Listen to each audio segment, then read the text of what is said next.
Fala pessoal, eu sou Mauro, economista do Porquê, e começa agora mais um episódio do Economista em Tudo.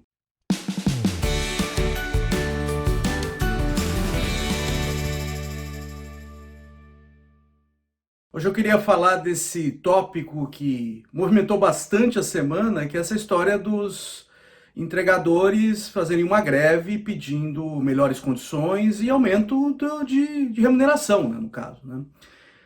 Que tipo de impacto isso pode ter? Primeiro, a questão é importante e eu achei legal também porque tem muita teoria econômica por trás. Eu vou tentar falar um pouco aqui que tipo de repercussão a gente pode esperar. Não é tão simples como pode a priori parecer. Então, primeiro eu vou fazer o caso bem simples, o que aconteceria no caso bem simples, e o caso bem simples ele é ainda relevante, porque ele dá uma noção dos principais mecanismos, tá? E aí depois a gente pode analisar o que acontece se você desviar um pouco desse caso mais simples, que é o tal do caso competitivo, onde você tem competição perfeita, tá, na economia. Eu acho que não é o caso aqui que não tem a competição perfeita, mas ainda assim o caso de competição perfeita ilumina boa parte dos efeitos que a gente pode esperar, tá? Então o que é competição perfeita? Competição perfeita é quando não tem nenhum produtor ou loja ou até consumidor que seja capaz de individualmente mexer os preços. Então não tem uma empresa muito grande que é capaz, por exemplo, de mexer no preço do produto dela ou mexer no preço do insumo que ela está pagando, tá? Que eu acho que é o caso aqui, mas vamos supor por enquanto que não tem essa questão, tá?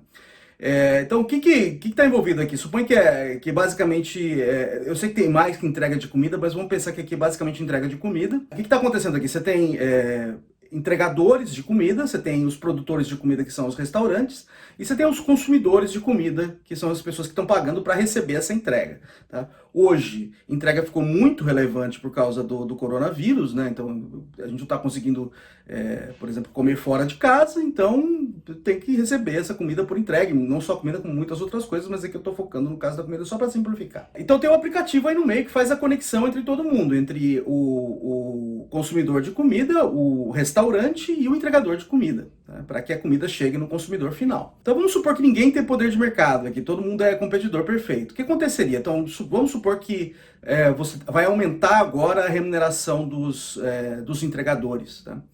Então, aumentando a remuneração dos entregadores, sobe o custo para o aplicativo, tá?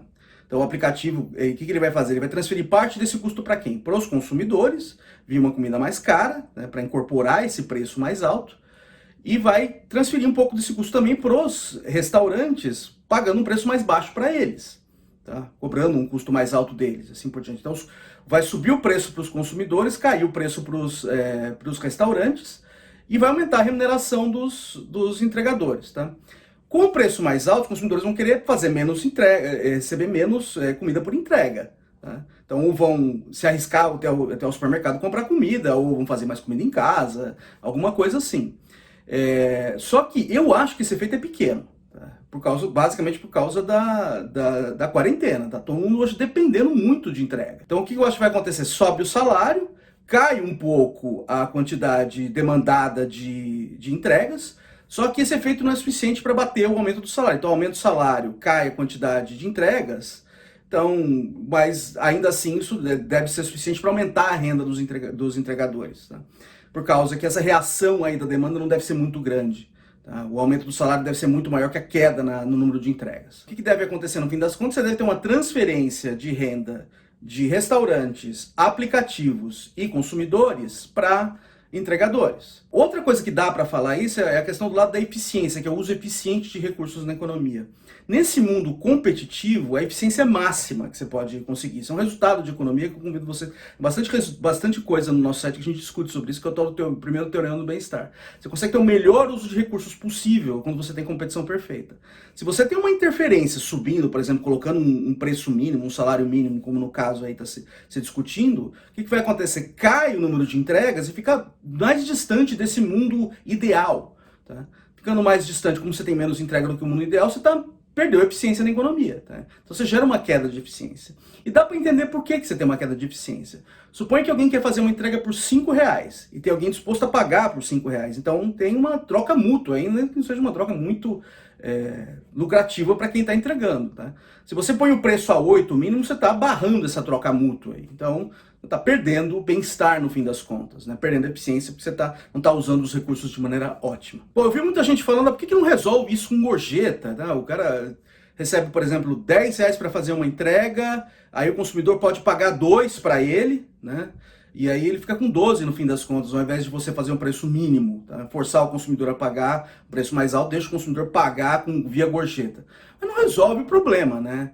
Então, se o empresário sabe que tem uma pessoa disposta a fazer uma entrega a R$10, tá? E se ele sabe que o consumidor está pagando 2 para ele sabe que ele pode baixar o pagamento dele para 8.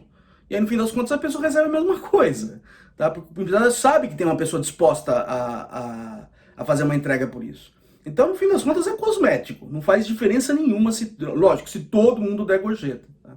Então, não vai resolver o problema. Não é assim que você vai subir a renda dos entregadores com gorjeta, porque os preços se ajustam no fim das contas. Bom, como eu estava dizendo, por que eu acho que nesse mundo aqui a gente não está exatamente no mundo perfeito da competição perfeita, né? Mundo perfeito da competição perfeita. Ficou meio estranho, mas é por aí mesmo. Tá? E quando a gente sai desse mundo ideal, os teoremas do bem-estar não ficam tão claros, né?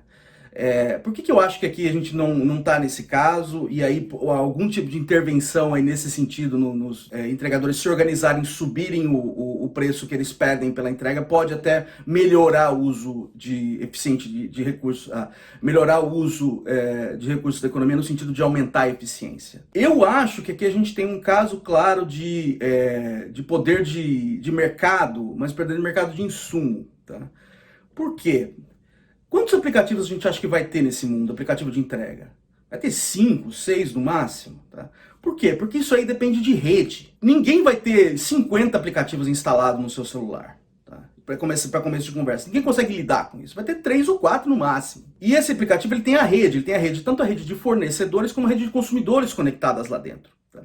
Se aparecer um outro aplicativo, como é que teria competição nesse caso? Aparece um outro aplicativo, começa a aparecer preços mais baixos, por exemplo, porque tem um lucro menor, e aí ele rouba consumidores e rouba restaurantes desse aplicativo que está cobrando mais caro. Por que isso é difícil acontecer? Porque as pessoas têm que se mover juntas. Tá? Não é só eu, sozinho, vou lá e vou me deslocar para o outro aplicativo. Tá? Eu sozinho não vou fazer nada, porque os restaurantes não estão lá, não tem outros consumidores lá para atrair os restaurantes. Tá? Então é o que a gente chama de externalidade de rede. É muito difícil quebrar isso, é muito difícil outro competidor entrar com toda essa força, precisa de muito dinheiro, tá? Para fazer muita propaganda e puxar muita gente. Muito difícil nesse mundo digital emergir um outro competidor desse tamanho, porque os outros produtores que estão aí, os outros aplicativos que estão aí, eles já têm a sua rede muito bem estabelecida. Esse outro aplicativo teria que estabelecer uma nova rede. Tá? E para ele o custo de entrada é muito alto. Então ele provavelmente não vai conseguir entrar. Como ele não vai conseguir entrar, a competição que tem ali nesse mercado é baixa. Então vai ter pouco aplicativo. Tendo pouco aplicativo, eles conseguem afetar o preço de insumo, por exemplo. O que é um insumo nesse caso? É trabalho, é o trabalho dos empregadores. Como eles têm poder que a gente chama de monopsônio, monopsônio é isso, é como se fosse um monopólio, só que é no mercado de insumo. Como eles têm monopsônio aqui no caso, eles sabem que para contratar mais gente eles têm que aumentar o salário. Então eles sabem também que se eles contratam menos gente, eles baixam o salário. Tá? Fazendo isso, eles conseguem comprimir o salário da economia. Tá? Então o que você vai ter no fim das contas? Você vai ter baixa quantidade de entrega, relativamente ao mundo ideal que a gente falou aqui, e salário mais baixo. Se os entregadores se organizam e conseguem subir esse salário que eles estão pedindo, não necessariamente vai cair o número de entregas, pode até aumentar. Por quê? Porque você está diminuindo o poder de mercado desses caras, tá? desses aplicativos. É lógico, se você, por exemplo, aumentar em 10 vezes o preço da entrega, é mais provável que você vá para um mundo muito parecido com o mundo competitivo e caia a quantidade de entregas. Mas se aumentar um pouquinho não é muito claro. Porque você está diminuindo um pouco ali o poder de mercado, fazendo com que esse monopsonista se comporte mais como um competidor perfeito. E aí você consegue se aproximar mais, na verdade, do mundo competitivo. Então, notem, você pode ter até um ganho de eficiência aqui com esse movimento. Assim, não é óbvio o que vai acontecer, lógico, vai depender do tamanho desses efeitos, tá? Então a gente não sabe, eu não sei dizer se o resultado vai ser aumentar ou diminuir o número de de entregas ou aumentar, diminuir a eficiência, porque a gente não tem os números exatos, não tem um estudo muito aprofundado para saber quais são esses números. Mas eu só queria com esse vídeo aqui enfatizar os efeitos e dizer que não é nada óbvio. Um movimento desse tipo, de você aumentar o salário, a remuneração dos entregadores, não necessariamente diminui a eficiência ou cai o número de entregas. Pode até aumentar, se com isso você diminui o poder de mercado ali na margem desses aplicativos. Que eu acho que o meu chute é que tem e deve ser considerável. Eu acho que a questão aqui para essa estratégia funcionar é como que você faz com que todos os entregadores se coordenem em torno desse preço. De fato consigam fazer com que, por exemplo, não apareça um outro entregador ali que esteja disposto a cobrar um preço mais baixo, tá? Que no fim das contas o que você está fazendo é aumentar o poder de mercado do lado dos entregadores, para contrabalançar esse poder de mercado do lado dos aplicativos. Se você começa a ter escapes aí, gente que não vai conseguir, que você não vai conseguir fazer com que ela cumpre o preço mínimo, aí o negócio todo cai por terra. Mas se você conseguir manter a união, pode ser que aumente a eficiência. Tá? De novo, pode ser. Não está claro, depende do tamanho dos efeitos, mas eu acho que ali na margem tem um pouco de condição de caminhar no sentido de você tanto subir salário como aumentar a eficiência, você caminhar para você ficar mais próximo aí desse mundo ideal, desse mundo competitivo. É isso aí, pessoal. Muito obrigado por ter assistido o vídeo. A gente volta a conversar mais na semana que vem. Dá uma olhada no nosso site www.porquê.com.br, tem bastante conteúdo lá. A gente também está aqui nas redes sociais, está aqui no YouTube, no Facebook, no Instagram e no Twitter. E é isso aí, um abraço!